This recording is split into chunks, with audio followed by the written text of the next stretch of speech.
I diabetic since I was 13. I grew up plant-based, went in and out of it, but I always liked meat. Last August, I started practicing carnivore, but it wasn't until March, right when I started getting in contact with you. When I was diagnosed, I was 13. Nobody really ever heard of a 13-year-old getting type 2 diabetes. I've lost 30 pounds since March. But what's even better is the mental health aspect. When I eat fatty meat, the anxiety tends to go away. I tend to do more productive things. My new girlfriend has been great because she's given me people to talk to and eat this way. Meaning Carnivore is my new girlfriend. That's what I'm referring to. And, right. That crazy ex was Sugar. Yeah. She's crazy too. Sometimes I call Sugar up, and then when she answers, I just hang up the phone. When you do the carbs, the hunger signals are different. You're hangry. You're like, I gotta eat. I was in a wheelchair until March because of it. I can't really live on my own. It's tough because of it. I saw what Sugar was doing to me. You don't know how bad you are in a bad place until you leave that place. Quick interruption. Did you know we have an incredible membership site for you called HealingHumanity.life? We have a special offer going on right now. Learn more at the link in the description. We have courses. We have expert Q&As with the good doctors. We even have a Healing Humanity Heroes Zoom call once a week, highlighting real heroes that will inspire you on a path to healing. The community is wonderful. We're going to be implementing a buddy system so you can be held accountable, recipes, all sorts of great stuff to help you on a path to healing. Learn more at the link in the description below. So I diabetic since I was 13, and I grew up plant-based, and I kind of went in and out of plant-based, and I really struggled with it, but I've always liked meat.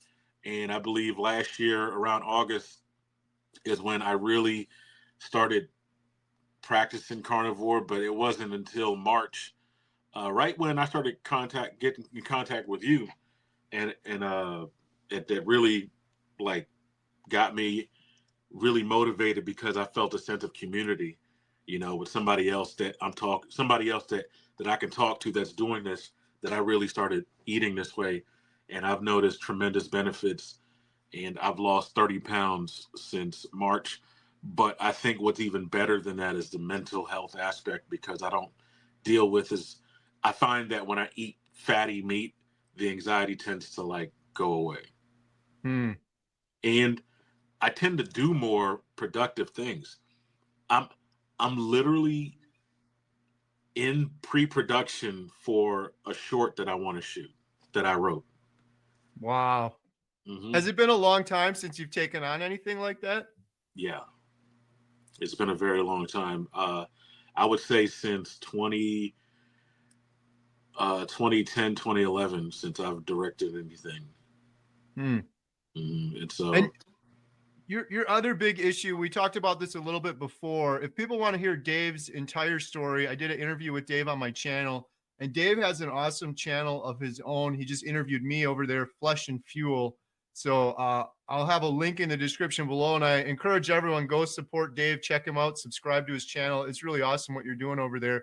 You're doing all sorts of cool stuff. I was watching some of your older videos too, where you do a lot of movie stuff, which I'm totally into, sitting in the basement of a movie theater right now sort of thing. But I remember, Dave, last time we were talking, one of your big issues was also type 2 diabetes. Can you talk about that a little bit and what's changed for you there? Yeah, so it's been weird because when I was diagnosed, I was 13, and nobody really ever heard of a 13-year-old getting type 2 diabetes, so I was automatically diagnosed as type 1 juvenile diabetes. And the human body is so complex that even to this day, they have to do so many different kinds of tests to find out what I am. But based on what I've been doing and the results that I've gotten, I believe I'm type 2.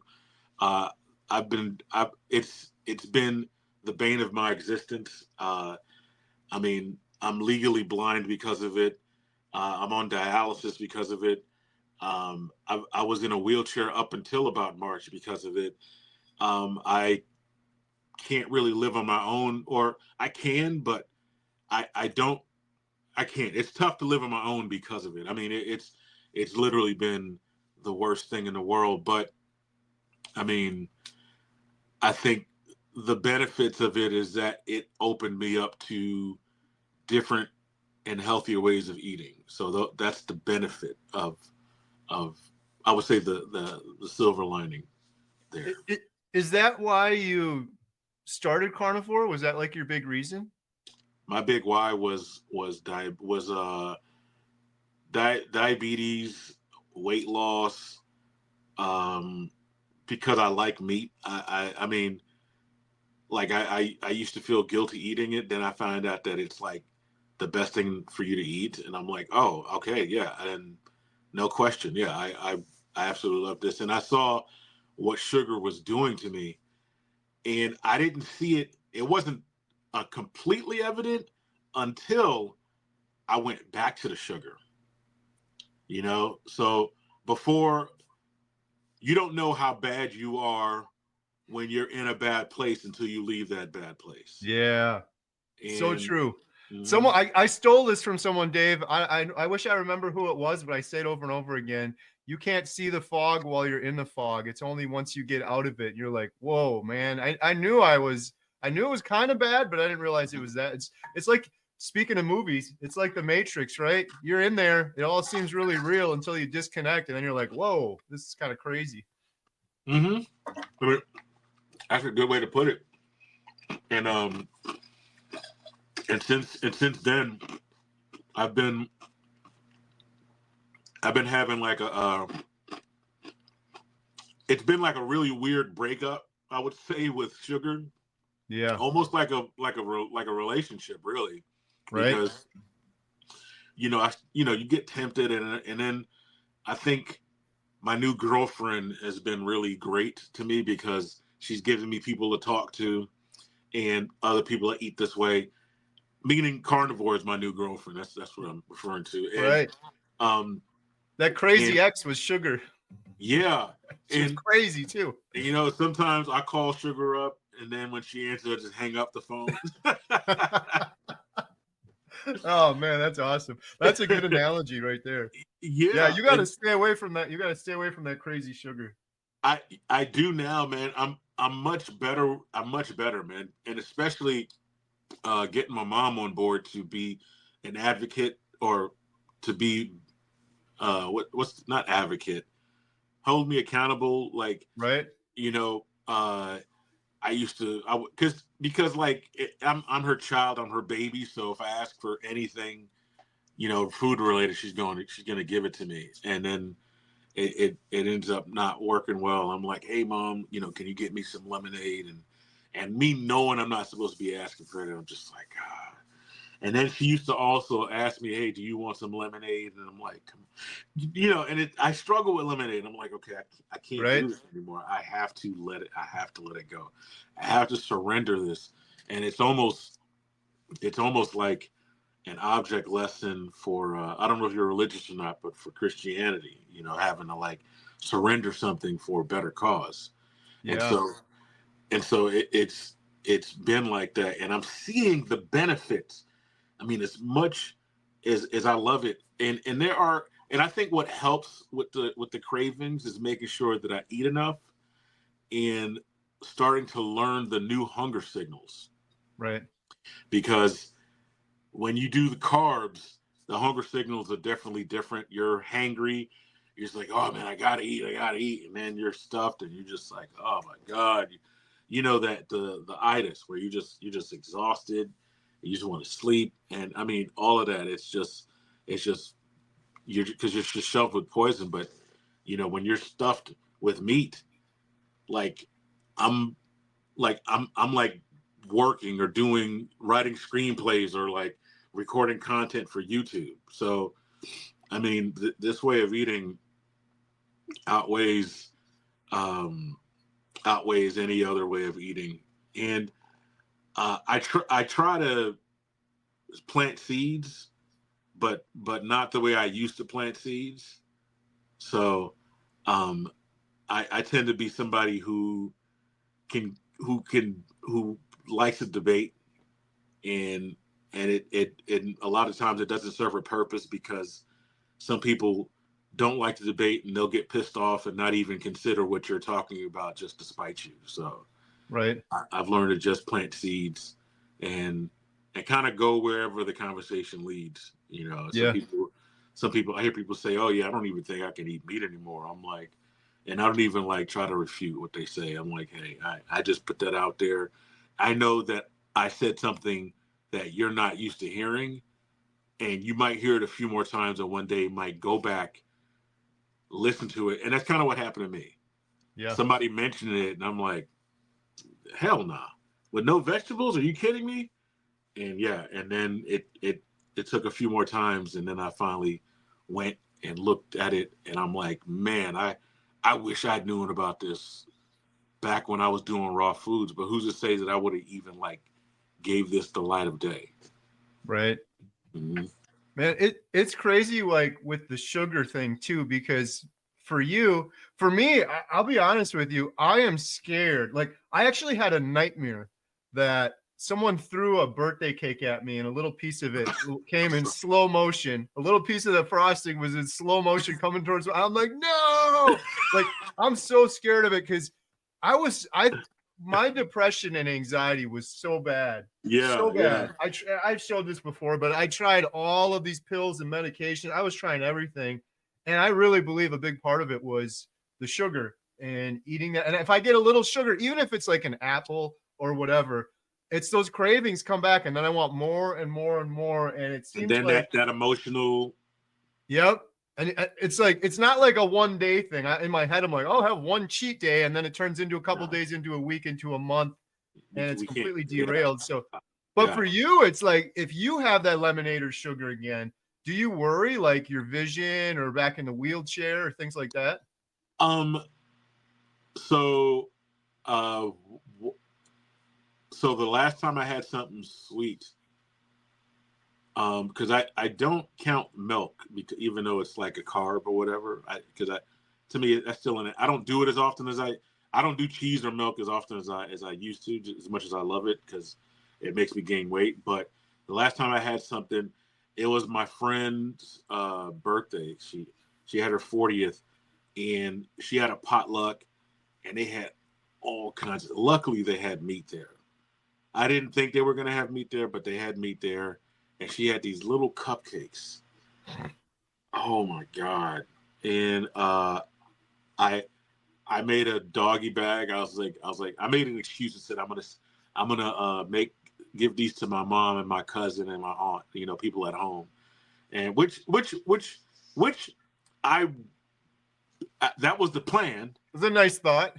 That was the plan, and I came home, and I think I ate a slice of the whatever cake I had. I ate that, and it was. I don't want to cuss on your podcast, but dude, it was so insanely good, or that it was yeah. I don't even know how to. It was bad. It was bad that I did that, but I don't even know how to describe it. But like I said, all right, I ate this. I was like, okay, I'm good. And then the next day, I'm like, you don't want to waste the cake, man. Just like, Right. just eat the rest of them. I had planned to like bolus up a bunch of insulin and just, dive into that plate. Dude, my mom took the plate because I told her it was for her. And she came down, and it wasn't, she didn't do it because she knew I was going to eat it. She took it because she was like, well, my son's not going to eat this because it's cake. And she took it, and I'm so thankful she did. And it was such a weird amalgamation of emotions. I was happy that she took it, but upset because I really wanted the cake. Like Right. it was crazy. And I was like, let me just chill out. But dude, what's really been helping me is anytime I get those sweet cravings, I do the carnivore ice cream. Oh my God. That stuff is, because I have an ice cream maker, and Yeah, it is phenomenal. I'll down an entire pint and won't even feel guilty because I mean, no sugar at all. I think the only thing I have in there is the heavy cream, the eggs yolk, and the vanilla extract, which I think that's probably the only thing that has sugar in it, but it doesn't trigger anything. So Yeah, I've heard a lot of people. I think Dr. Kilt's ice cream. He talks about that a lot. I haven't tried that yet, but man, dude, that's a right. lot better. That's a lot better than the cake. The other thing I've found for cravings, if I ever get any, I usually find that it's when I'm not eating enough fat. Like if I eat some Yes, bacon or something, those cravings go away. But if I just sit there and linger in them, then they get worse and worse. But it's usually when I'm not eating enough. dude. I guess it was a hack that I discovered yesterday because I went in.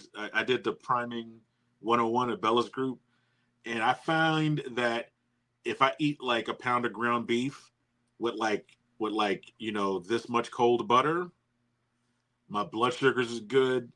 I mean, everything is good. I'm not as thirsty either when I eat like a high fat uh, uh, meal. And I find that that's really the secret. That's the saving grace because if I do like a bunch of protein, I'm like drinking so much water and it messes me up. But if I do like these short ribs are like hella fat. So when I eat those, I'm like, okay, this is what I need to do is eat more of the fat. Yeah. Yeah, you know what I wish what I want to do. They're just so damn expensive. Those carnivore bars. Yeah. Have you had any of those? I have. Yeah. Yeah. And so I think I'm going to see if I can try to make my own because those are incredible, man. You know, like because sometimes I don't want to cook, and I just pop two of those. That'll help with like whatever. Yep. Great for an emergency craving or whatever. Yeah, exactly. And The so other thing that's helped me later in my carnivore journey, and this requires cooking, but brisket. And it's kind of a pain, but I'll smoke up like a big brisket, but then I have it like for a you just week have or a a couple bunch of meat. days in the fridge. Mm.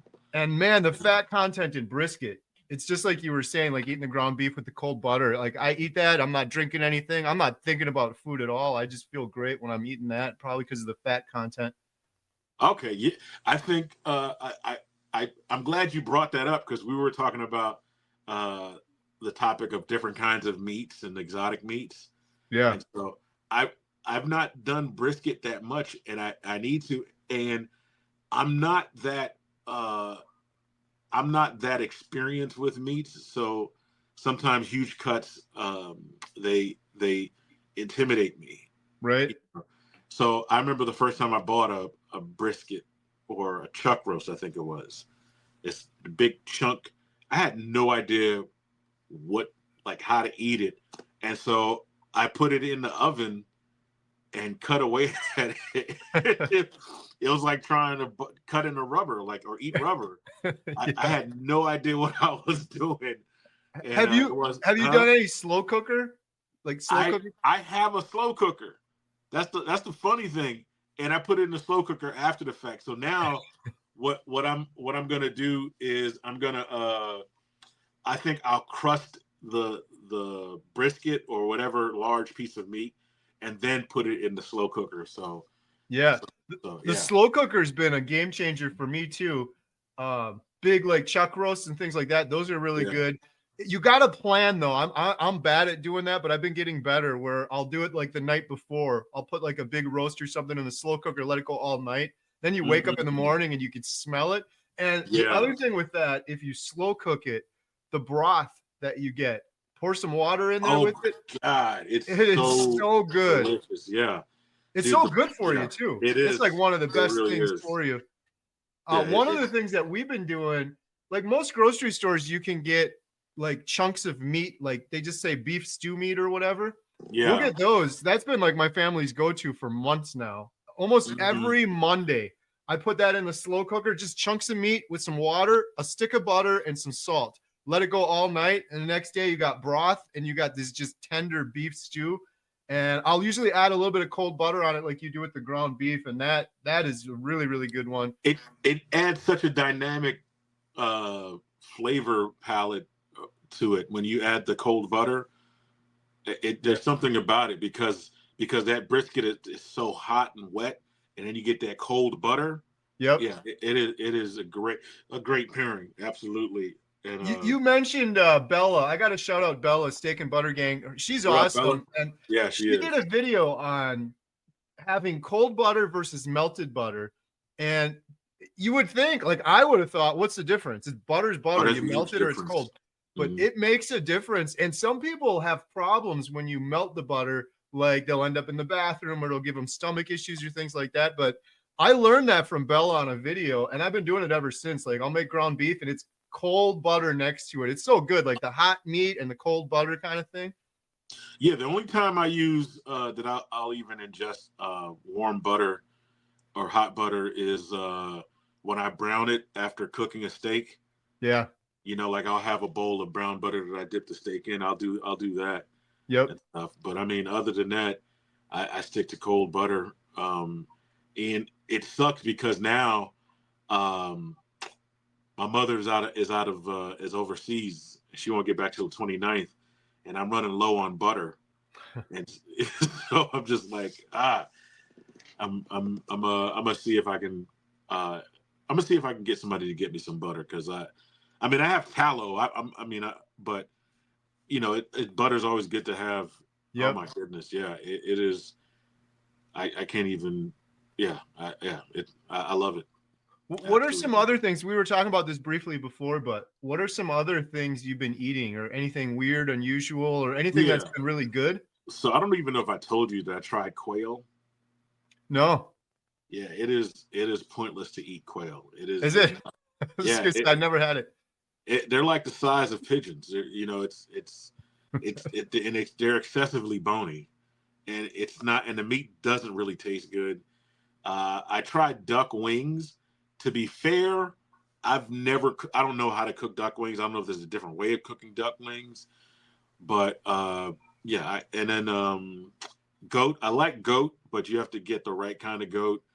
I had rabbit sausage, which I wasn't too crazy about. You're trying everything. Yeah, you know what? Because there's a shop here in Atlanta called Mandamoon. It's a Vietnamese restaurant, and they have all kinds of meat. They got like cow tongue, oxtail. Well, oxtail that's not really exotic meat, but like at least to me, because I grew up seeing people eat oxtail and stuff. But yeah, oxtail. Have you ever had oxtail? No. Dude, you talking about like fatty? It is probably some of the fattiest meat. Put that in the slow cooker with some you don't use a lot of spices, right? Do you use garlic or onion powder or paprika? No. Okay, but yeah, I mean, even salt, water, and butter, that's perfect right there, dude. I mean, yeah, oxtail is hitting. And but like, yeah, I'll do that. I want to try duck eggs. And when things get, I think one day I might try an ostrich egg. Nice. Yeah, that'll be one hell of a meal, man. I've had a couple people suggest that. I want to try all these things. I don't know. I get in a rhythm and I don't really try other things, but I've never had duck eggs and I heard they're good. And the ostrich eggs, really? Someone told me too, because my whole family's doing carnivore. So when we make like a big breakfast, it's like sometimes 2-3 dozen eggs we're cooking up. I'm like, ostrich egg right in the middle there. That cover most of it. But really, dude, I was talking to Todd and he said he'll do like 55 egg yolks a day. So Todd Bachman's Carnivore Cure, he was telling me that too. Well, when he was doing priming, and he was saying like he was just putting the muscle on, like he wasn't even trying, just eating all those eggs. It's like almost it's like steroids or something. Steroids, yeah. You look back at the old bodybuilders like Arnold, that's all he used to eat. Now he's doing more vegan, plant-based stuff. But back in the day when he was growing all that muscle, it was steak and eggs every single day, every single meal. You remember Pumping Iron, right? They were eating globs of meat, and they weren't really doing a lot of carbs, maybe a little carbs here and there. Right. But I don't know if he went back to eating meat. I hope he did, but yeah, I mean, yeah. Arnold, that they were eating like exorbitant amount of you talking about they were priming. Yeah. They were Yep. legitimately priming, man. You said you still haven't done it yet, right? I haven't yet, although I'm slowly working towards it. As of about a week ago, so my wife and I, we got triplets plus one, and Yeah. my triplets, they're all doing carnivore with me now. And That's they amazing. started going to the gym like a week ago. And I'm like, man, I'm so busy. I don't have time. And then I'm like, there's yard work we could be doing. Why are we paying a gym to go we could go cut firewood or something. But they convinced me to go like a week ago, and I went, and I feel really good on carnivore. I don't want to feel like I'm overhyping it, but after working out, I slept great at night. Like I felt even better. Quick interruption. Thank you so much for watching. If you're interested in learning more about our documentary, Healing Humanity, The Power of a Proper Human Diet, or supporting it, please visit donate.healinghumanity.movie. Our goal is to reach millions of people that are hopeless right now, and sharing the examples of real people over the course of 1 year that are undertaking a proper human diet to overcome obesity, type 2 diabetes, depression, anxiety, fertility issues. We couldn't do it without you. We thank you so much. We are also selling these shirts, Healing Humanity, The Power of a Proper Human Diet. Every penny we get from those goes towards the documentary. And last, we have memberships. If you click the little join button, it's best to do it on desktop. Under any one of my YouTube videos, you can join and become a member. We have hundreds of members right now. We do members only videos. We do members only behind the scenes. You can email me as a member and I'll answer you. And every penny from that goes to support the documentary. And the last thing is we have these Redmond's portable salt shakers. These things are awesome. You can get the best salt. You can take it with you. We sell these on the website along with our water bottles and cutting boards, and every penny from all of those goes 100% towards supporting the documentary. You can also sign up for our newsletter, which is completely free. All of these links are in the description below. Thank you so much for your support. Now back to today's video. So I went with them every day last week, and then I was thinking about what Todd said, like, man, I'm just putting on the muscle with these eggs. I love eggs, so over the last week, I've been ramping it up and eating more and more eggs every day. I was actually doing lion diet for like 60 days. And I think about 2 weeks ago, I kind of went off of that. But I don't know if I'm going to get up to as many as Todd did, but I'm definitely eating way more than an average human should eat or would eat. And I'm kind of doing it strategically, just like eat the eggs, go to the gym, get some muscle kind of thing. Do you do them raw? I have not tried that yet either. I'm not opposed to it though. I'll give it a try. I just haven't. So I don't know how, like I did them raw. It really tough because it's just slimy. Yeah. It's but you know what helps, dude, is you put them in there raw and put heavy cream or milk in there. Okay. And it's like eating chunky ice cream. Right. So it's like, and that is the ultimate protein shake right there, dude. And right. don't even mix it. Just eat it like that. Just down it like that. And it is. Was Todd doing some raw too with the number of eggs he was eating? I wonder how he's preparing all those. He was eating them raw. That's why I mentioned it. Yeah, he said he would do 55 eggs raw. Like he would just drink them. Like that would. And I think it's more of a mental thing because there's really no taste to raw eggs. Right. So it's more getting over that mental hump, and the mental hump is rough. And you and him, you guys have like access to like high quality eggs because those are from your own chickens, right? Yes and no. It's so pathetic, Dave. Like we have our own chickens, and my wife lets them free range, which is great because they run around the yard and they eat all the bugs and insects and mosquitoes and ticks. So it's good, but then they just lay eggs anywhere. So anytime I want eggs, I got to go on an Easter egg hunt. Like there's one under the tree, and then you find one. Like I took the lawnmower out the other day, and there was a whole bunch of them under the lawnmower, and then I'm like, are these like 6 months old? How long have they been sitting here for? You don't know. So we got to get organized. I told my wife, I'm like, we are the worst. Wannabe farmers, homesteaders, whatever you call it. I'm like, we should just have them locked up in a run and have a place to put their eggs because this is ridiculous. We're all eating eggs every day, and I end up buying a bunch of them because I just can't get enough. so the chickens, they don't.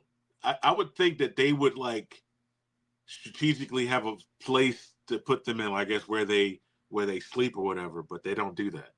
They do for normal people, and we have like a coop and a little laying box. Yeah. And if we lock them up at night, we'll usually get a couple, like a handful, but the majority are still around the yard throughout the day. And it's crazy where I find them. Like I'll be on the complete other side of the yard, like, oh, there's an egg under this tree, and there's like one over here. They're all over the yard. It's just crazy. Yeah, them chickens need a talking to, man. That's just trifling. Right? I know. It makes me mad too, because I'm like, why? We got 3 goats too. You mentioned eating goats before. Ours are pets. We've had them for like 9 years now or something. But man, if it ever comes down to it, if crap hits the fan or something and we're starving, I'm gonna eat one of those goats. Yeah, that's kind of the point of having them. Yeah, because to me, owning livestock is true wealth, right? Because you are completely self-sustainable at that point. Pretty much. I agree with you. My problem is my wife, and every animal we get turns into a pet. However, there's one good thing with it. So we have an Airbnb. Our house is like a duplex. It's like a 2-family. So we have an Airbnb, and people will rent the Airbnb to stay on a homestead with chickens and goats. So the goats, it's kind of turned into like an attraction or like a petting zoo. And actually our goats, the guests that rent the Airbnb, they'll come and they'll let the goats out, and the goats will follow them around our yard. They'll like go for a walk around the yard. Yeah. So it's turned into, I'm like, you guys are kind of earning your keep, so I'm going to keep you around. Otherwise it's just a complete waste of time. Yeah. It's tough, man. I remember being in Haiti, and we drove up these mountains to my cousin's house, and right on the ledge I saw this little goat on top of a rock. Like it looked like literally, and I don't know, they're just so funny, man. I know. Yeah. They don't care. They have no fear. They're pretty fearless. I'll tell you a quick funny story. So I mentioned we have our Airbnb, and it's above our garage, and you got to go up the steps, and then you got to go into a little porch, and then there's a patio, a glass patio door. Well, about 2 years ago, we had a guest in the Airbnb, and they called my wife, and they're like, you got to get up here. Your goat got out, came up the steps, and your goat is banging its head on the glass patio door trying to get in the Airbnb. I thought that was hilarious. The guests were cool. They thought it was pretty funny, but that's pretty funny. Yeah. I had another thing where I was doing a live stream once, just like you and I are doing now, at my house, and one of the girls left the door open, and a goat walked by in the back. Like I'm talking to someone and this was a work conference call, and there's a goat walking behind me in the background. So they're very entertaining. I'll say that. They are. You know the ghosts that I think are really funny, the ones that faint. Yeah. I've watched. For those of you that don't know what we're talking about, Google fainting goats. It is hilarious. Oh my God, dude. Those things are really funny, man. Right. And it's almost worth it to get one just for that alone. Yeah. We have about maybe just under 1.5 acres. And so I know my mother said she wants to get some chickens. I don't know if we have to be zoned for goats or not, right. But I know that if I give you some advice, definitely get the chickens. Maybe not the goats, but the chickens. I recommend to everyone, like, other than my issue, if you keep them with a place to put them away at night where they lay the eggs, then you're good. But the chickens are awesome. They're the hardest workers. It's entertaining too. You could just sit out there in a chair and watch them, and they're just working all day. They're eating the insects out of the grass, and they're just constantly, they're entertaining, they're working, and they're like very low maintenance. The goats are a nightmare, man. Oh my goodness. Okay. When we first got the goats, I spent so much money on fencing. And they would just they would spend all day just ramming into the fencing, breaking it, and then getting out or jumping over it. Yeah. We were like building higher and higher fencing, more or less. I'm like, we're spending all this money just to keep these things contained. And then we'd have a guest come and they would just open the gate and let them out anyway. But yeah, they definitely get eaten up, me spending all that damn money on fences. Yeah. You're gonna be dinner for like the next few weeks. Yeah. Right. Yeah. Exactly. That's crazy. Oh yeah. So I'm definitely gonna do the chicken. I think one thing we were worried about a little bit is that we have a cat, but chickens are pretty tough. Yeah. Especially, yeah.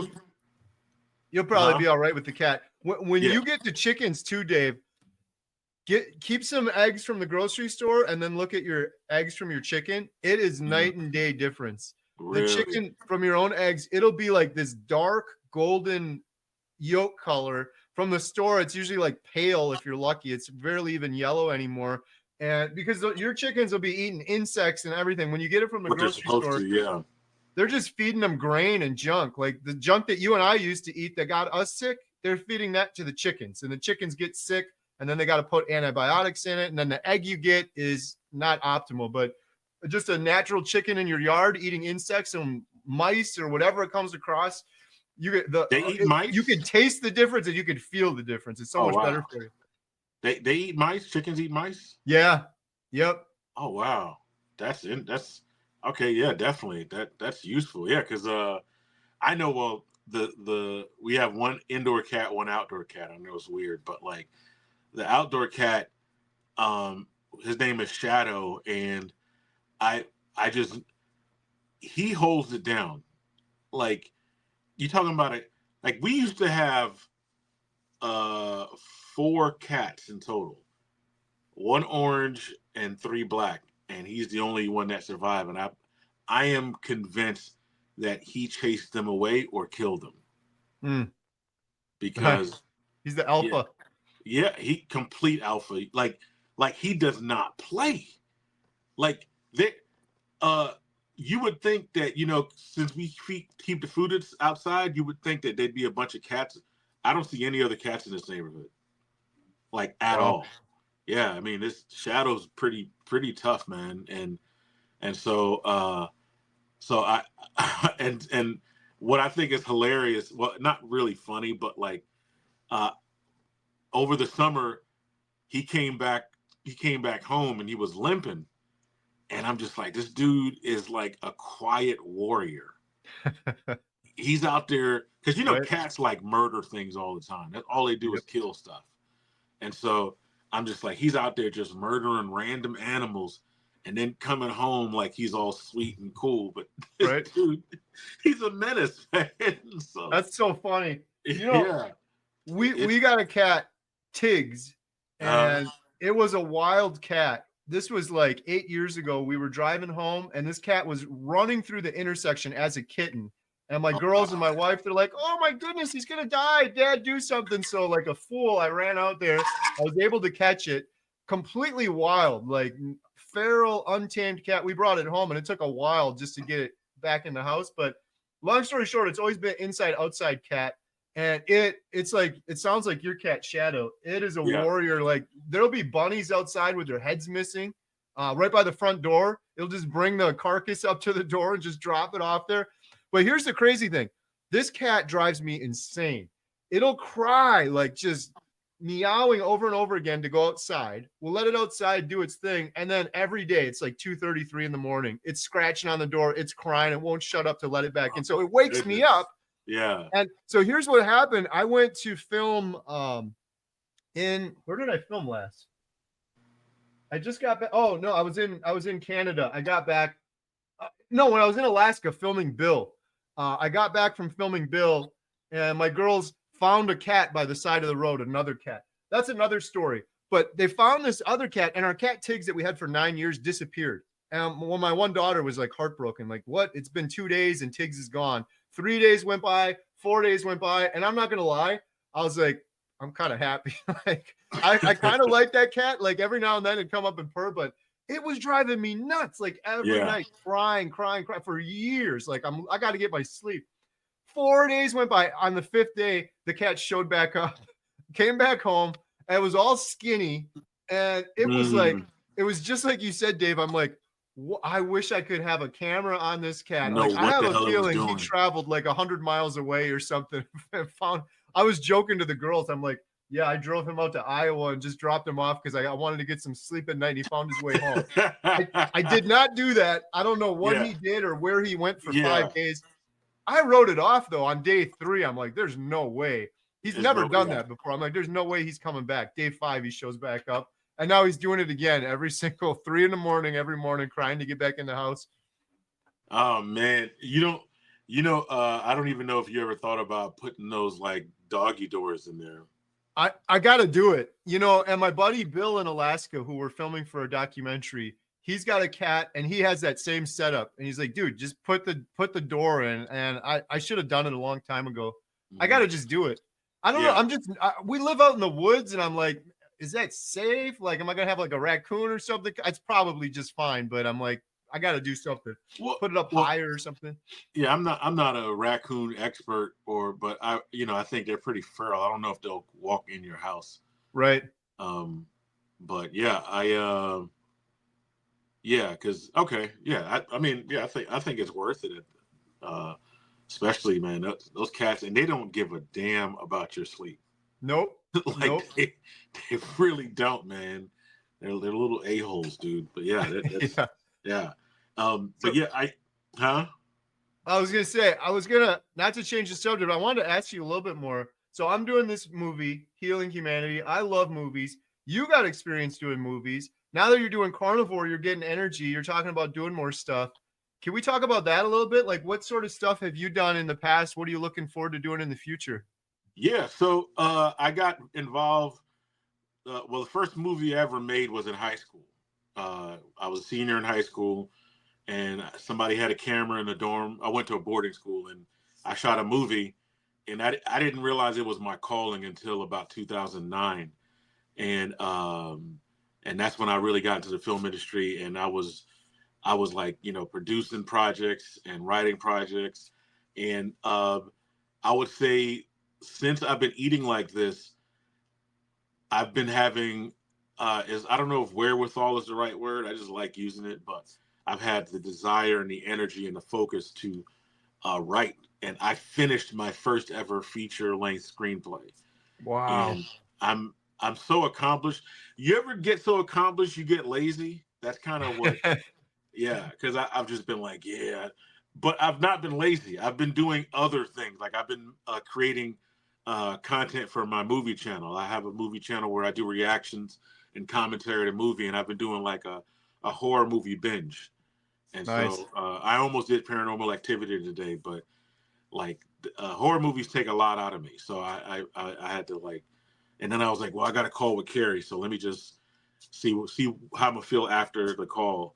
But now I have a horror screenplay that I'm working on, and horror has never really been my genre. I'm more of a thriller, action, comedy. That's more of me. But I have a horror short. It's about 6 pages, and right now I'm on this website called Studio Binder, trying to like set it up. I just spoke to like my producer, and we're trying to like really get this on the road. I guess I'm technically I'm in pre-production right now, so which means I'm going through the script. I'm setting up a shot list, and then after I set the shot list up, we're gonna keep it in one location, which is gonna be my house, and figure out the logistics in terms of food, because that's all I can offer anybody. I don't have money to pay somebody to act for now. Right. And so yeah, I'm doing that. And I think what I might do is create a pitch deck for this movie and see if I can raise some kind of money, because money always helps with these things. I'm sure you know exactly what I'm talking about. Yeah. Because because it's one thing to find somebody who's eager enough to be in a project, but then somebody who's not only eager enough to be in a project, but also willing to give me quality time. Right. And so like I find that when you have money involved, you can be like, hey, I'm paying you to be here, so I need you to not be on your phone while we're shooting. And, yeah. Like things like that. Because I really, the project not only represents me, but it also represents you. and and people can see it if you're not putting your all into something. So That's cool. so it's made me more focused on detail, paying attention to detail. That's really cool. Mm-hmm. That's awesome, man. So many people I talk to that do carnivore have similar stories. Like they got this newfound energy. They're doing more work or whatever they're working on. They're able to put more into it because they're thinking clearer or they have more energy. It's pretty cool. But that's awesome with the movie stuff. I've always loved movies. My wife and I bought our small town movie theater, which people are like, oh, Mr. Fancy with the movie theater. It's a huge blessing, but it's just a single screen theater in a small town. We have one movie a week. So Friday, Saturday, Sunday. But doing this documentary, I've always wanted to do a movie. And that's maybe how this whole documentary came out. I never thought it would have been a documentary though. It was going to be more of just like a regular feature sort of thing. Dude, you ever thought about hosting a film festival? I'd do it in a second. I've thought about it. I don't know how to do it or where I'd have the time, but I would do it in a second. I used to live in Beloit, Wisconsin, and they had it was called BIFF, Beloit International Film Festival, that took over the whole town there. And I'd love to. I would absolutely. Where are you now? I'm in Montello, which is about an hour north of Madison, Wisconsin. Yeah, dude. I mean, heck, I'll. So what I'll do on my end, I'll look and see what it takes to do something like that. And hell, I would love to, screen some of my work there, and then definitely you screen your documentary there and stuff like that. And oh man, 100% open invite. I'm definitely screening the documentary here, and I'm hoping, like, I really fell in love with this movie theater and the running an independent theater. It's like there's no money in it. It's a passion project. When we did it, we're like, we're going to be lucky to break even, but we love movies and it's part of the community and it'll kind of be a fun project sort of thing. But I want to support other small town movie theaters. So I'm hoping to show the documentary and focus on other single screen theaters around the country, because a lot of them are struggling. And when we do these carnivore meetups, we just had one here with Dr. Kiltz like 2 weeks ago. And it sold like all the seats sold out. I'm like, this is crazy. Like, this is better than a movie. So it's kind of good business. So I'm hoping to do inspiring carnivore story meetups at small town movie theaters all around the country, where we do a meetup and then maybe we premiere the documentary or another film or something like that. But so when you screen a movie, is it digital or is it actual film? Yeah, great question. It's all digital now. So like at our theater, we're playing all the newest movies. Like right now we got it kind of sucked. It's unfortunate, but Joker 2, but it's all digital. Garbage, I think it was like 15 years ago, the whole industry switched from film to digital. Oh man. And our theater, luckily, a whole bunch of these single screen theaters went bankrupt. They couldn't afford to buy a projector. Our projector here, this was the previous owner, took care of all of this. They did a big fundraiser with the city and the community got behind it. But I think it was like $40,000 or $50,000 for the digital projector. Wow. So we're all digital now. But man, Dave, you love movies. It'd be awesome to have you here and give you a tour sometime. Man, yeah, I need to make it out there. Absolutely. Yeah. We got all the history. I have the old digital projector. We got a carbon arc projector. You go in our projector room and it's like traveling back in time. We got all the old film and trailers. It's like a museum. It's really cool. Dude, that's amazing, man.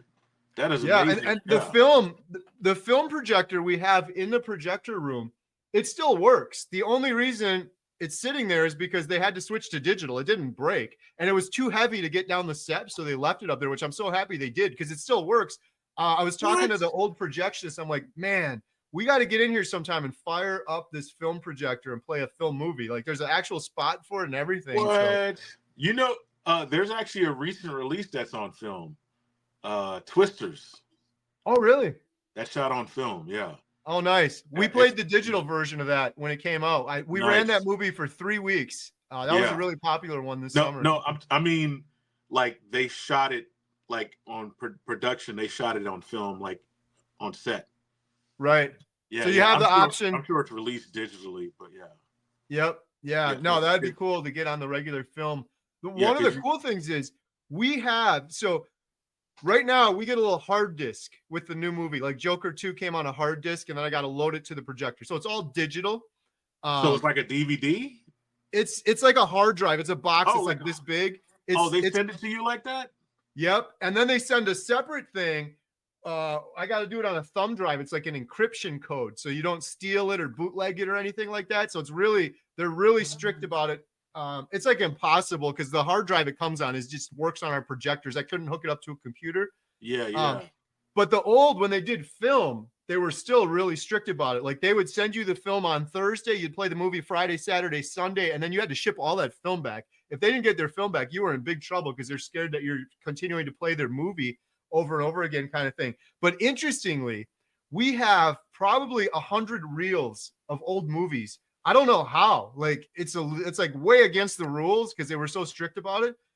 Some of them might have been like it was damaged or something, but I started going through in the projector room, just like looking in a magnifying glass and a light, like, ooh, maybe we got some classic movie here or something on film still. Yeah. The first one I looked at I'm like, maybe this is Gone with the Wind or something cool. Oh, and wow. it was the movie There's Something About Mary with Ben Stiller. Oh, yeah. And that's a funny movie. Not a Yeah. classic like I was thinking, but that was must have been one of the ones before they switched to digital. One of the last ones. So I acted in a movie with the director of that film. Oh, really? Yeah, Jay Roach. He directed this movie I was in called All the Way with Bryan Cranston. Oh my goodness, that's awesome. And Anthony Mackie. Yeah, Something About Mary. I remember that movie. That was classic. I love Bryan Cranston too. He's a good actor. Yeah. The first movie he was ever in was a Spielberg movie with Christian Bale, Ben Stiller, called Empire of the Sun. I don't know if you remember that one. Oh, that must be an old one. Yeah, in the 80s, because Christian Bale was a little kid. Wow. And, he's like, hey, kid, you want a Snickers bar? He's like, yeah. He's like, so do I. And then, that's a classic movie. Nice. But do you have like favorite directors where it's like they launch a movie, you're going to see it every single time? I'm bad at doing that, but yeah. So Tarantino is as cream of the crop top guy, Yeah. I really like Michael Mann. Almost anything he puts out. I like Catherine Bigelow. I love Catherine Bigelow. Yeah. She did Hurt Locker, I think she won an Oscar for. Yeah. She also did Point Break. Yeah, the original back in the day. There's another one. Yeah, they did a remake. Unfortunately, they did a remake a couple years ago. You know what the remake is, right? It's just Fast and the Furious. Right. The same movie. I didn't know they did the remake like with the beach and all that other stuff. That's ridiculous. They need to leave that alone, man. That's been one of my biggest pet peeves owning the movie theater is there used to be there's still good movies every now and then, but now it's so many sequels. The third one, the fourth one, the fifth one. It's like. So I just watched Trap, the new M. Night Shyamalan movie. Yep. I'm going to ruin it for you. It's bad. I saw it. So you know exactly what we're talking about. Yeah. So I mean, I don't know if you liked it or not. Well, I don't know. What did you think about it? I did not like it. Like I didn't hate it. I didn't completely hate it, but it was tepid. It was an interesting concept that I think he could have done way better. It just wasn't the premise was great, but it wasn't executed well. And I felt there was a little some overacting on Josh Hartnett's part. He just seemed a little awkward. Yep. And I think it might have been because it's been like over a decade since he's been in anything. So he's I know. I was like, where's this guy been? I didn't even know he's still around. Yeah. And then the fact that the girl, the pop star, the way she went about trying to expose them was just kind of like lazy to me. Yeah, like there were a couple things in there. That's what I said. I saw it with my daughter. I'm like, this was just like, what? They just like cobbled it together at the end. There was a bunch of laziness in there. Did you know the pop singer in there was M. Night Shyamalan's daughter? So okay. There's a lot of controversy. Like, dude just did this movie to promote his daughters because she's a singer in real life. So she's not a good actress, right? Yeah, I mean, just objectively, I was like, this is really awkward. I think she's really pretty, but she's not a good actress. Like, right? And it was just kind of like, and I think the problem with it is that like there's this like I feel there's this like daddy's little girl thing. I think you mentioned it, and because when you're directing people, you're working. You're not friends. You're not family. You're working. There's a work that has to be done, Right. and I don't know if her acting is bad because she's just not good, or that's his girl and he really didn't want to really get it out of her the way directors get performances out of actors. Right. You know, so yeah, because I don't know, but also she wasn't given much to work with the lines and what she had to do. Right. Yeah. Because Yeah. It almost seems yeah. like they kind of like he was like, how can I promote my daughter? And then built a movie around that premise of his daughter's going to be there singing in front of her. And then how do we do it? It almost seems like it reverse engineered it that way. He's interesting though, because man, he's had some really, really good movies and then just some really horrible ones. It's been kind of all over the board. I just watched Signs today. Yeah. And The Sixth Sense. I mean, and what else did he do did The he do Village? Unbreakable? The Village. Unbreakable. Yep. I haven't seen The Village. I need to check that out. Oh, check that one out. That one's kind of crazy too. Paul Giamatti? I think so. Yeah, okay. I think so with The Village. Okay, I need to check. But Unbreakable, that was another one I recently rewatched. And I was like, the train crash scene in the beginning, and you're like, whoa, this one dude walks away. Yeah, it was. I remember seeing that a long time. That's with Samuel L. Jackson, and I think they did a sequel to it called Glass. Yeah. Or spinoff. Yeah, I think he did a couple, and then I saw some interview where he was saying that was always the intention, was it was going to be like 4 movies or something. Because I think there was Glass, and then Split, I think, was another one. Split, okay, yeah, those I still haven't seen those, but I know that's part of the. Have you seen anything recently? New? Any recent movies? Yeah, like in the theater. Oh, the last one I saw was Twisters. Okay. Yeah, there's one I saw, and we're going to be playing it here this weekend. Is Speak No Evil? Have you seen any trailers for that one? No, no, I want to though. Like, is that a horror film? I think they classify it as a horror, but in my opinion, it's more of a thriller, like a psychological thriller horror. I highly recommend it. I saw it. I rarely do this because so we own the theater. They won't let us preview the movies. And I'm like, I want to preview this before I put it in my own theater and people come watch it. That would make more sense. Yeah. Because you know your audience. You think they would let me because I have to have all these licenses with the studios. But so my wife and I on like Mondays, we'll go to the theater. So I think this was like a month ago. We went to see this one and I was like, wow, that was a surprise. Like that was a good movie. And then I ended up seeing it again with my older daughter who just loves going to movies, and there was nothing else playing. I'm like, I'll see it again. You haven't seen it. And now we're going to end up playing it here. But I thought it was really good. You look at the previews, you feel like, oh, this is going to be one of these jump scare horrors, but it was more of a psychological thriller kind of movie. So it's kind of like the Babadook. I just saw that one recently. Oh, I haven't seen that. Yeah, it's actually not bad. And I watched it because I watched the Scream movie and they mentioned the Babadook in Scream 4 or 5. Right. 5, Scream 5, they mentioned the Babadook. Because, and I've been going through the Scream franchise. I'm on Scream 2 right now. And that was such a bad one. I don't know if you've seen it or remember it. But I think I might have seen it, but I don't remember.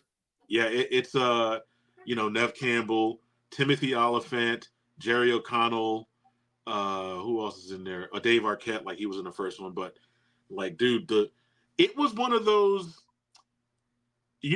those like, and I'm not crapping on Lifetime because they make some good movies, but you know how you'll get that one Lifetime movie, it's like drama and dark, but you end up like doing something else instead of watching it. Yep. That's kind of what it was. That's kind of what it was like. I'm like, okay, when is this going to end? Like, this is not good. And it wasn't, and it didn't keep me on edge and like scared and stuff. I was like, this is not like the first Scream did its job, and that's a classic movie altogether. Right. And then I watched The Terrifier. I don't know if you've heard of that one. I haven't, and I think it's the Terrifier 2 just came out. 3. And oh, is it 3? Okay. Mhm. I haven't seen any of those. I was tempted to see the third one because my wife and I were going to the theater and it was like the big one that they were promoting the most, sort of thing.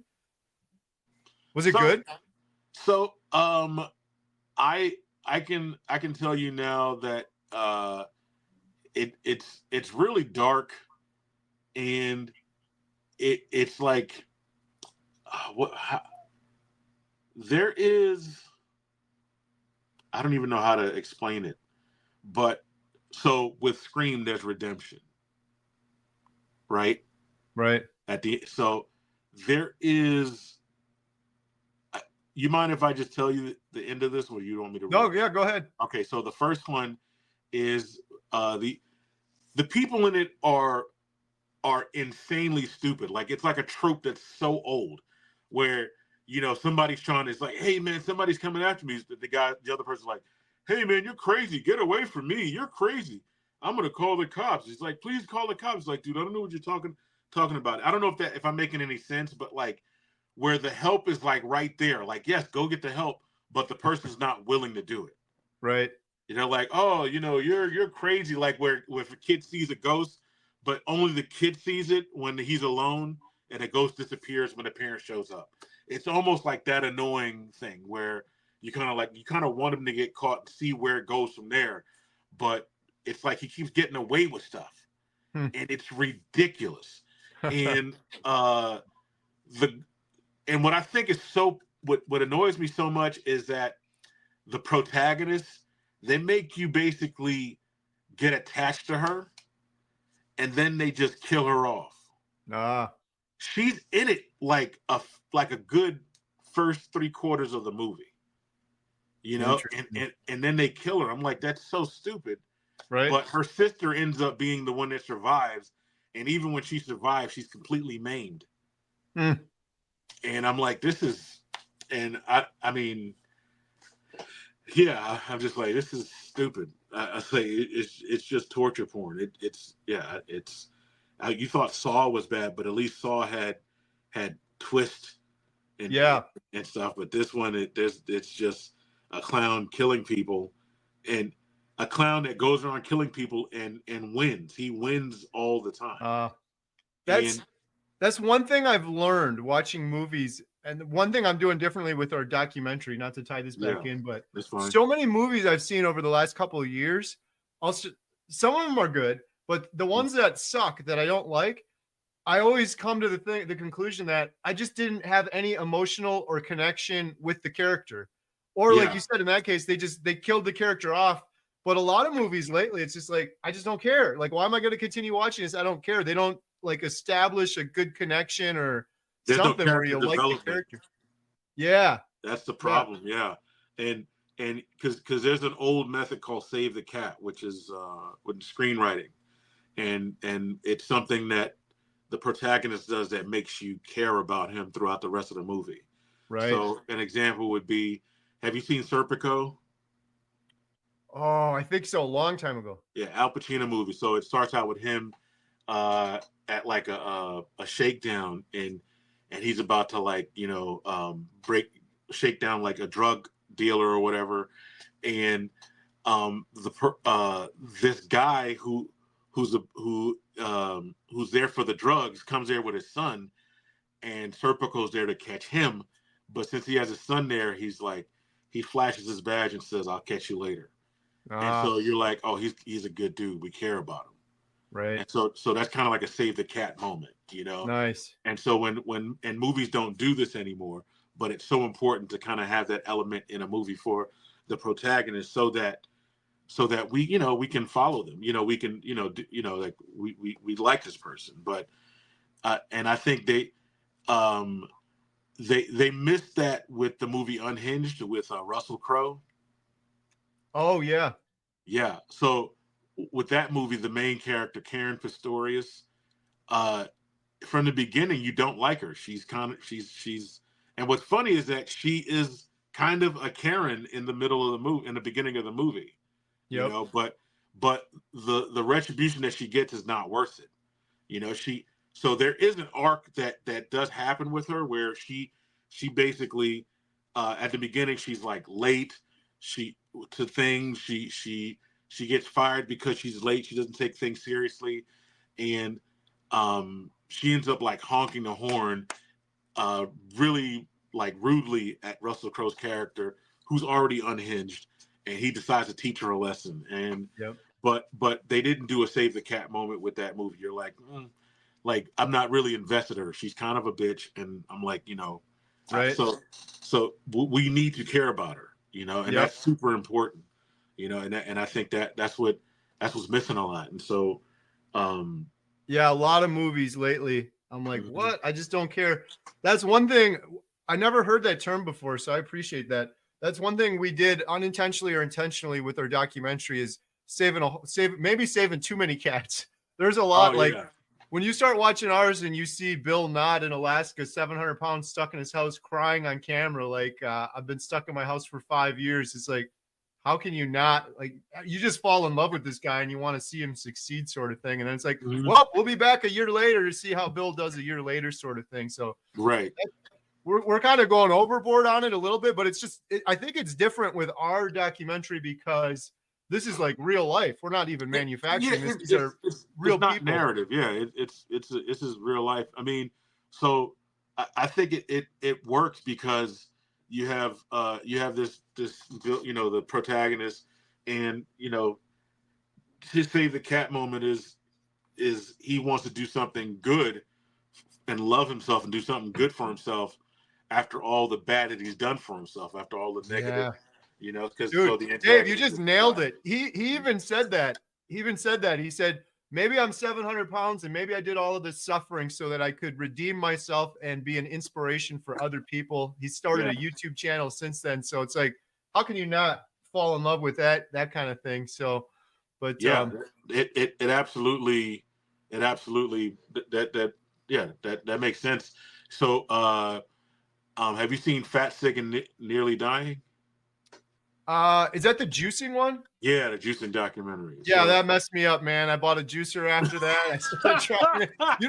You know how many juicers sold from that stupid documentary? Oh my goodness.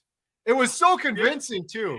Dude, so like I mean, like on a technical aspect, it's a good documentary, but what it's talking about, I of course I don't agree with it anymore because that's like one of the most unhealthiest things you can do for yourself. Yeah. Because all the phosphorus and then all the sugar content. Anyways, but like we cared about him. Right. We could relate. We're all struggling with our weight. We could relate. Yep.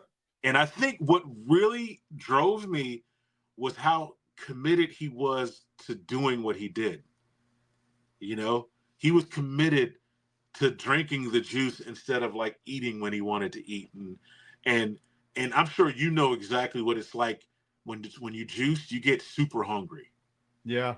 And so Crazy hungry. Yeah, and I'm just like, oh man, and I love a good challenge. So I got like, yeah, I did the same thing. I think I gotta ask my wife. I wasn't doing YouTube back then, but I think we took a picture of it. Like our whole counter, it was just full of all of this fruit and produce and all this stuff. We're gonna do this. This is gonna work. And yeah, it's so bad for you because you're eating fruit out of season, which is really, I've learned that lately. That's so bad for you when you're eating very this bad. fructose out of season.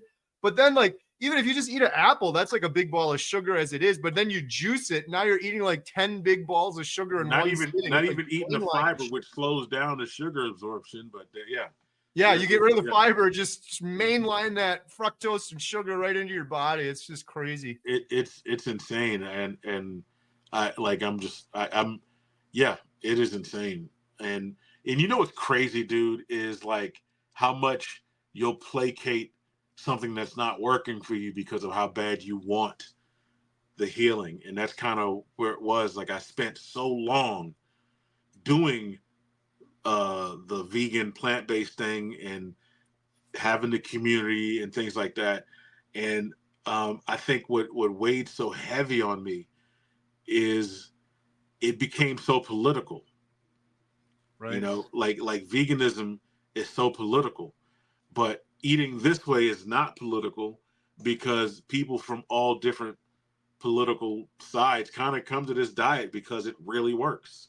Yeah. You know, and we're not, and I think what's great is that I've learned to not judge people who's not eating the way I eat, because I used to be like that. I used to be like, dude, you know, if you eat meat, you know, like I used to be like that, and I'm glad that I'm not like that. And I was never really a vegan because I wore and owned leather, Right. you know, because I didn't know, I was plant-based. I wasn't vegan. I didn't know the distinction, you know, and now I'm just like, dude, this is nonsense, man. Like this is the way we've been eating for years. Yep. We've been eating meat for years. And that was my big thing, was because I tried so many diets, including the juicing one that you just mentioned. And all of those, including the juicing one, is like you said, I was starving. I was so hungry all the time on that juicing stuff. Every diet that I've ever done until I found carnivore was forced. It felt unsustainable. It felt unnatural. It felt like I just got to get through this. I just got to do it till I drop 20 pounds or 30 pounds, and I'll go back to moderation. But this is the only thing I've ever done where I'm like, I eat a big fatty piece of meat and I'm full of energy and I'm feeling good, and it doesn't feel manufactured or forced like those other ones did. And moderation doesn't work for guys like us, dude. You know, right? We're kind of like all or nothing at all kind of people. You know, just because, because I you know, it is, if I go ahead and like do like Papa John's, it's over, dude. Yep, completely over. And so that's a big distinction too. Like I resonate more, you know, like Dr. Barry, he lost a good deal of weight. So I think he's similar to you and I. We're like, I can't moderate. But then you have some of these other doctors like Paul Saladino.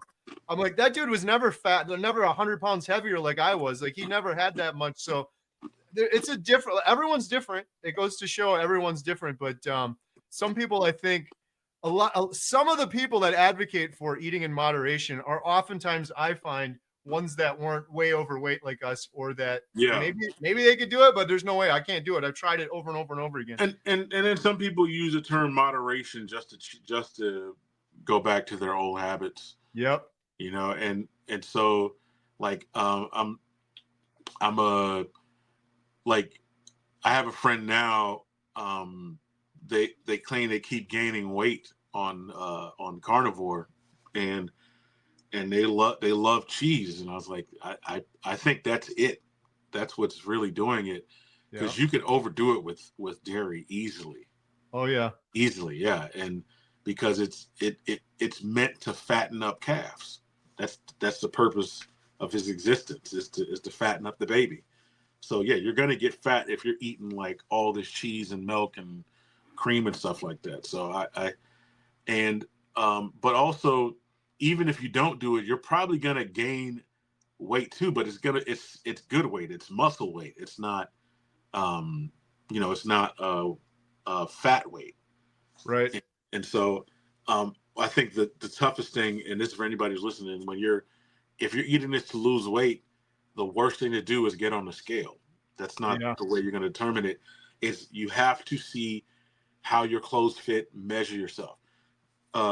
Carrie, this shirt right here, like, I used to have my Dunlap was way out. You know, Ken Berry uses that term Dunlap.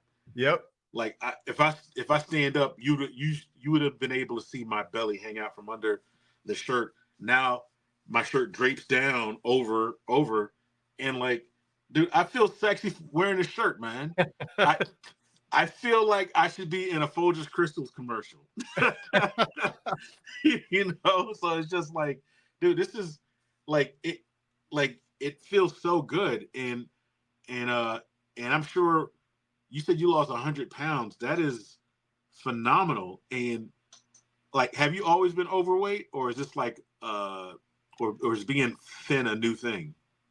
Being thin is a new thing. I have always been overweight, but I experimented with keto. So I tell people, and I believe this is the truth, I think I hold the world record for losing weight if you include gaining it and losing it and gaining it and losing it. I went up and down for so many years. I do keto diet. I dropped 60 pounds once before, and I'm like, never gaining it back. And then I gained it all back, and then like another 50 pounds. And so this is by far the furthest I've ever gone. I'm like 600 days on carnivore now, so there's no turning back. But yeah, you're pretty much like sold on this, man. That's amazing. Yeah, because I want to get to the point where I have a flat stomach, which I've never had in my life. I don't know if I'm even gonna get there. That's one thing. I got like some loose skin, and it's just kind of hanging there. So we'll see. They say it'll tighten up over It'll time. tighten up. Yeah. I'm pretty sure. Yeah, because especially if you're eating this way, you know, I feel this way it'll help tighten up. And yeah, no, absolutely. I feel that's going to be the case. Yeah, man, you're looking great too. I'm not just I saw you, I was like, whoa, man, just since the last time I saw you, and I think it was just a couple months ago we did that last video together. You dropped a bunch of weight since last time. You're absolutely right about the scale too.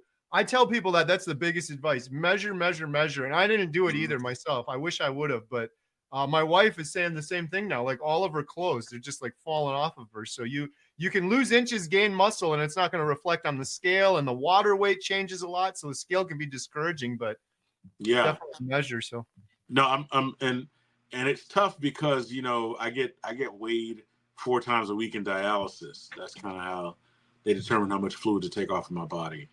Right. And so, but yeah, I like last week I was at 114.5, and now I'm back up to 115 something. So, and I'm not like really getting discouraged. I just know that it's going to fluctuate. But earlier this year, I was like 128, 129, damn near 130, which is almost 300 pounds. And so I'm doing way better now. Now I'm trying to get the kilos. When I say 130 and stuff like that. Oh, gotcha. Yeah. And so now I'm trying to get back. I'm trying to get down to about maybe 100, under 105 kilos. So if I can get down to 100 kilos, 104 kilos, that would be great. That'll put me under 220. So that'll be nice. That'll be a good weight. And because there's clothes in here that I haven't put on in years. There's brand new clothes in here that I've never been able to put on. That's awesome. That's a good goal to have. You're gonna do it, no problem, man. You're on track. That's great. Oh yeah, I'm killing it. And I think what's funny, because we're doing a transplant thing. So my mom has I have a bag here with clothes to take with me, in case that one of the hospitals calls and tell me that they have a kidney ready. Wow. And she's been buying like shorts and just putting them in that bag. And a lot of these shorts haven't been fitting. They've just been like really small. So I don't know if she's doing this on purpose, but I think it's just funny. You know, she's like, you can make it. She's got these really thin, and it's funny because I naturally have a very small waist. So that's probably why she did that. But nice. but it's giving me something to work towards. I'm like, all right, let me get down there. Let me get this weight off, and I know I'm gonna feel better. The doctors even say that the recovery is going to be way better if I lose weight and stuff. And they even suggested that I get I think it's called endoscopy, where they staple your stomach or whatever. They put the lap band. Yeah. And I was like, dude, I'm not doing that. That's right. Don't need to. Yeah, I was like, I'm eating this way. Yeah, this way will work for me, and I'm fine with that. I'm not going through unnecessary surgery because that's Keep it natural. That's awesome. Dave, this has been fun, man. I really enjoyed talking to you. We got to do this more often. Absolutely. So I got to run to another call. I got it at 4. Sure. I didn't even realize what time it was, but I want to shout out anyone that's watching. Check out Dave's channel, Flesh and Fuel. I'll have a link in the description below. Anything else you want to mention or shout out before we wrap up? Check out my other, if you want to watch me do commentary on to movies and jokes and stuff like that, check out my other channel called The Real Prescription, REEL Prescription, The Real Prescription. Awesome. So yeah, I'll put a link for that below also. So everyone go give Dave some love, subscribe. Appreciate you, Dave. You're doing great. I really had a fun time talking to you. We got to do this again. Same. Have a good day, dude. See you later. Bye. Peace.